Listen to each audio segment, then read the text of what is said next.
ایک صحابی کے بارے میں آتا ہے، ایک مرتبہ نبی کریم صلی اللہ علیہ وسلم اپنی مجلس میں تشریف فرما تھے، اتنے میں آپ نے فرمایا کہ اب جو اس دروازے سے داخل ہوگا وہ جنتی ہوگا۔ تو صحابہ دیکھنے لگے کہ نہ جانے کون داخل ہوتا ہے، تو دیکھا کہ ایک مسلمان آ رہے ہیں اور انہوں نے اپنا جوتا ہاتھ میں دبایا ہوا ہے اور داڑھی سے وضو کے قطرے گر رہے ہیں، ابھی تازہ تازہ وضو کر کے آ رہے ہیں۔ تو صحابہ کو بڑا رشک ہوا کہ یہ تو بڑے خوش نصیب ہیں۔ اگلے دن پھر یہ معاملہ ہوا، جب مسلسل کئی مرتبہ یہی معاملہ ہوا کہ نبی کریم صلی اللہ علیہ وسلم نے فرمایا کہ جنتی آ رہا ہے اور آیا وہ شخص، تو صحابہ کو حیرت ہوئی کہ آیا اس شخص کو اللہ نے کن اوصاف سے نوازا ہے، یہ کتنی عبادت کرتا ہوگا۔ وہاں مجلس میں ایک صحابی تھے، غالباً حضرت عبداللہ بن عمر تھے، یہ بڑے زاہد صحابی تھے، یا عبداللہ ابن مسعود تھے، تو یہ بڑے زاہد صحابی تھے، عبادات کی طرف بہت راغب تھے۔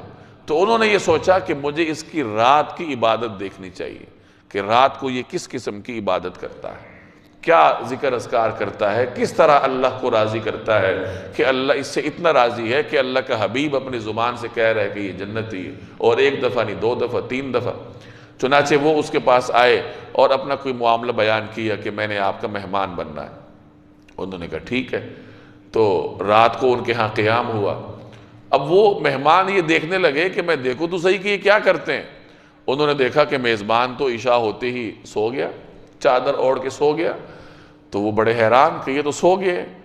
انہوں نے انتظار کیا ساری رات بار بار کہ اب اٹھیں گے، کوئی عبادت کریں گے، کوئی ذکر اذکار کریں گے۔ انہوں نے اٹھنے کا نام نہ لیا، فجر کے لیے اٹھے اور مسجد میں جا کے نماز پڑھی۔ تو یہ بڑے حیران ہوئے۔